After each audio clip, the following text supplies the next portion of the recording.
Sit పద్ధతిని చూస్తుంటే liquor scam సంబంధించి స్పెషల్ ఇన్వెస్టిగేషన్ టీం వేశారు.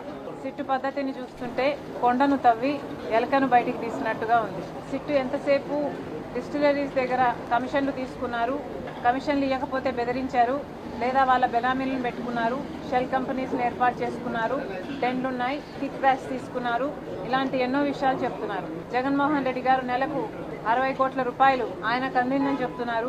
3,500 కోట్ల రూపాయలు అవినీతి జరిగిందని చెప్తున్నారు. కానీ ఆంధ్ర రాష్ట్రంలో జరిగిన మద్యం స్కాము కేవలం అంతకే పరిమితం కాదు.